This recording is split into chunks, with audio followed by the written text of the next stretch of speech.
Hallelujah. स्वागत है आप सबका मेरी भविष्यवाणियों की पुस्तक में। तो आइए हम आज के पवित्र वचन को पढ़ेंगे जो कि परमेश्वर के दास प्रेरित अंकुर यूसुफ नरूला जी के द्वारा लिखा गया है। आपकी सोच परीक्षा में क्या निर्धारित करती है? जैसा कि मरकुस की पुस्तक अध्याय 1 उसकी 12 आयत में लिखा है, तब आत्मा ने तुरंत उसको जंगल की ओर भेजा। जंगल में 40 दिन तक शैतान ने उसकी परीक्षा की और वो वन पशुओं के साथ रहा और स्वर्गदूत उसकी सेवा करते रहे। मेरे प्रियो, जब आप बाइबल में यीशु मसीह के बारे में पढ़ते हैं तो लिखा है, तब आत्मा ने तुरंत उसको जंगल की ओर भेजा। अगर आप अंग्रेजी की बाइबल में पढ़ें तो उसके अनुसार लिखा है फोर्सफुली, यानी धक्के से, जबरदस्ती से आत्मा तुरंत यीशु मसीह को जंगल में ले गया ताकि शैतान के द्वारा जंगल में उसकी परीक्षा हो सके। शैतान इसलिए प्रभु यीशु मसीह को परीक्षा में ले गया ताकि वो यीशु मसीह को महसूस करवा सके कि परमेश्वर उससे प्यार नहीं करता। लेकिन शैतान ने जो सोचा था वो उसके मन का धोखा था। आज मैं आपसे पूछता हूँ कि क्या आप जानते हैं कि कौन सबसे बड़ी गवाही के साथ आता है? वो जो यीशु मसीह में बना रहता है। यीशु मसीह भी अपनी परीक्षा में बने रहे और अपनी उस परीक्षा में पास हुए। परीक्षा के दिनों में आप क्या सोचते हैं वो आपके जीवन को निर्धारित करता है कि आप कहाँ जाएंगे।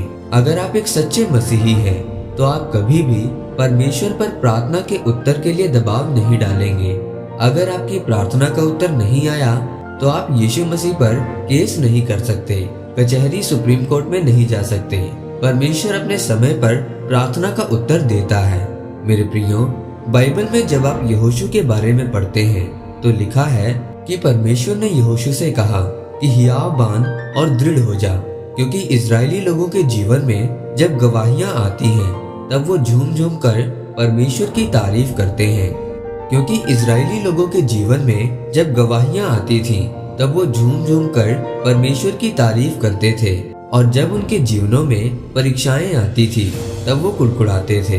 तब परमेश्वर ने यहोशू से कहा कि तू इनका अगुआ है, इसीलिए तू बहुत दृढ़ हो जा, क्योंकि जब ये कनान देश में प्रवेश करेंगे तो आगे जाकर चमत्कार तो बहुत होंगे, लेकिन जब वो परीक्षाओं में जाएंगे तो तू इनके साथ खड़े रहना। जब वो यरदन नदी पार करने के लिए जा रहे थे तो नदी में बाढ़ आ रही थी और तूफान चल रहा था।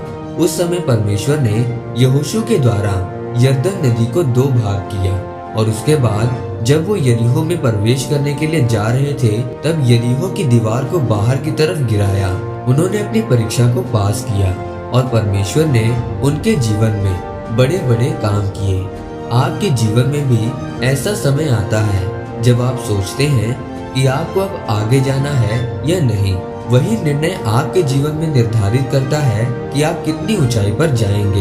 याद रखें, आप परखे जाएंगे और वो परख दुख और निराशा को पैदा करती है, लेकिन अगर आप उस परख में सफल हुए तो आपकी बढ़ोतरी का होना पक्का है। परमेश्वर ने कहा, मैं जिसे अपना बेटा और बेटी बनाऊंगा मैं उसे कोड़े भी लगाऊंगा, और अगर तू परखा ना गया तो तू परमेश्वर की जायज संतान नहीं है। क्या आज जब आपका विदेश में वीजा ना लगे तो आप परमेश्वर में बने रहते हैं? उस समय आप क्या सोचते हैं ये आपके ऊपर निर्भर करता है। इसीलिए मेरे प्रियो, अपनी परीक्षाओं में भी अड़े और खड़े रहें। मन ना होने के बावजूद भी परमेश्वर की आराधना करें। अगर आप अपने जीवन में सबसे श्रेष्ठ चाहते हैं तो परीक्षाओं को पार करें, तब परमेश्वर आपको आशीषित करेगा। आमीन।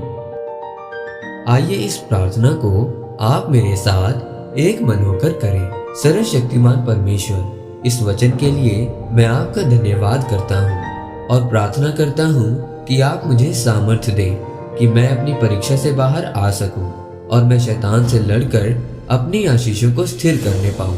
प्रभु यीशु मसीह के नाम में आमीन। परमेश्वर आप सबको आज के वचन के ऊपर मनन करने के द्वारा आशीषित करें। आमीन।